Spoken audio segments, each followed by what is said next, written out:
আচ্ছা, এখানে একটা টপিক এড়িয়ে গেছিলো যে দ্য ল্যাঙ্গুয়েজ অফ কেমিস্ট্রিতে, সেটা হচ্ছে মলিকুলার ফর্মুলা। আচ্ছা, মলিকুলার ফর্মুলা বলতে যেটা এক্স্যাক্ট মানে যেটা আছে, যেমন ধরো ক্যালসিয়াম কার্বনেট, এটা হচ্ছে ক্যালসিয়াম কার্বনেটের মলিকুলার ফর্মুলা।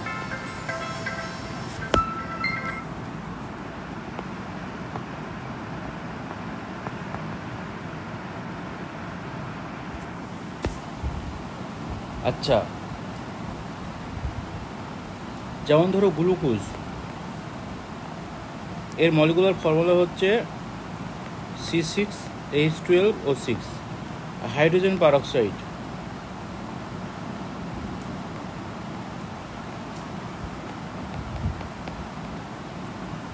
এর মলিকুলার ফর্মুলা হচ্ছে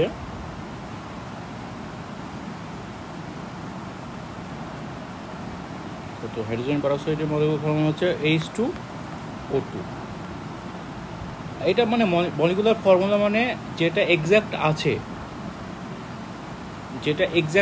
আছে, সেটাই হচ্ছে তোমার মলিকুলার ফর্মুলা, যেটা রিয়াল। আর একটা আছে তোমার এম্পিরিক্যাল ফর্মুলা।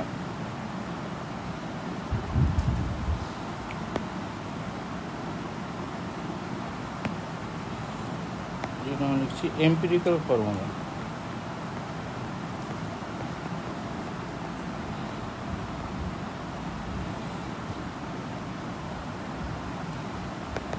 এম্পিরিক্যাল ফর্মুলা হচ্ছে যে মানে এখানে একটা মলিকুলে যে অ্যাটমগুলো আছে তাদের যে সিম্পলেস্ট রেশিও,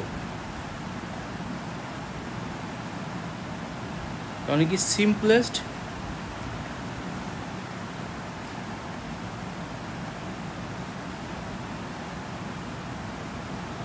রেশিও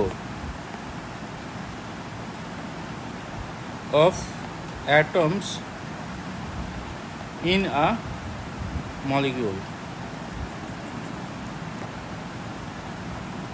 যেমন ধরো গ্লুকোজের ক্ষেত্রে এই যে মলিকুল, মানে গ্লুকোজের ক্ষেত্রে এদের কি আছে দেখো, ফর্মুলাটা C6H12O6, মানে কার্বন, হাইড্রোজেন আর অক্সিজেনের যে তোমার রেশিওটা আছে দেখো, সেটা হচ্ছে 6:12:6। এটা এদের রেশিও আছে।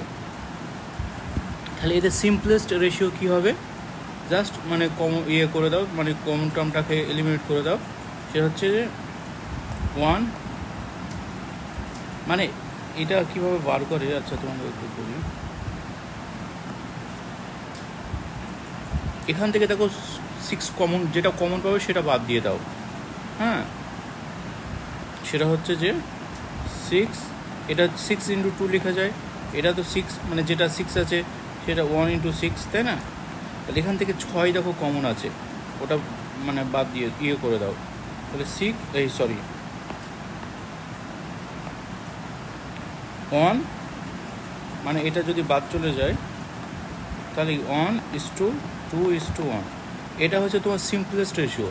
আর এই রেশিওতেই যদি আমরা লিখি এই ফর্মুলাটাকে, মানে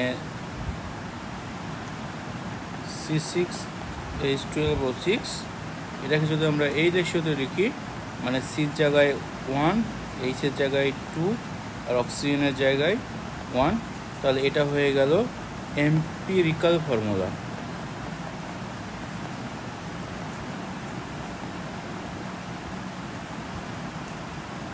ঠিক আছে, মানে এটা তো আমরা 1 তো লিখি না, তার মানে এটা এভাবে লেখা যায় CH2O। এটা কি, এটা হচ্ছে তোমার এম্পিরিক্যাল ফর্মুলা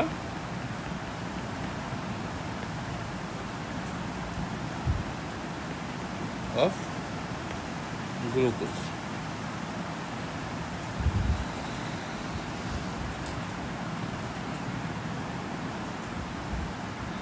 আচ্ছা, যেমন ধরো সেকেন্ড এক্সাম্পল নিলাম হাইড্রোজেন পারঅক্সাইড H2O2। তখন হাইড্রোজেন আর এখানে অক্সিজেন, হ্যাঁ, কত আছে, 2:2 অনুপাতে আছে। তাহলে এর সিম্পলেস্ট কী হবে, মানে 1:1 হয়ে যাবে। তার মানে H2O2 এর যে তোমার মানে H2O2 থেকে তোমার HO যদি আমরা লিখি, তখন এটা হয়ে যাবে যে empirical formula.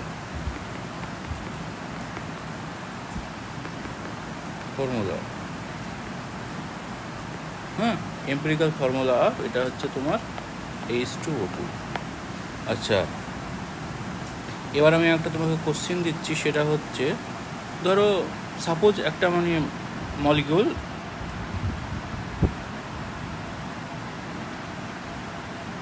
a compound having molecular formula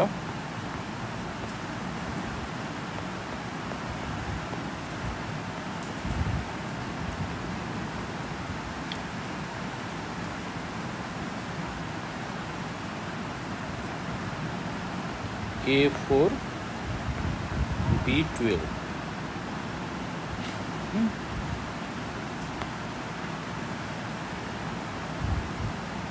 Find its empirical formula।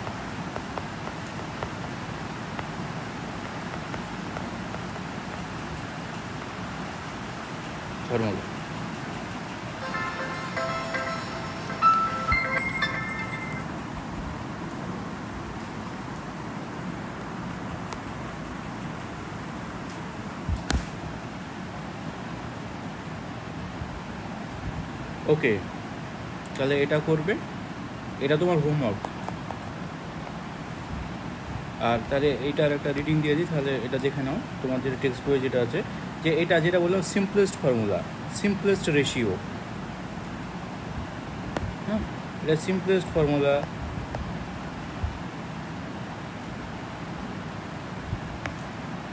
বা সিম্পলেস্ট রেশিও বলতে পারো। এটা হচ্ছে give simplest formula, simplest ratio in whole number of the atom. মানে যেটা ছিল তোমার 6:12:6, এটা থেকে হয়ে গেল 1:2:1।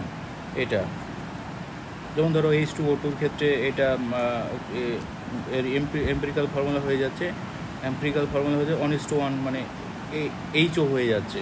গ্লুকোজের ক্ষেত্রে এরকম হয়ে যাচ্ছে 1:2:1, যেটা 6:12:1 ছিল।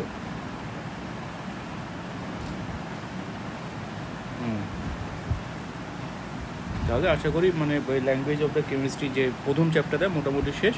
এরপর আমি এই পুরো চ্যাপ্টারটার মানে তোমার রিডিং আমি প্রোভাইড করব। আচ্ছা, আর তোমার যে আছে যে তোমার এই যে কোশ্চেনটা হোমওয়ার্ক, এটা তুমি সলভ করবে। ওকে।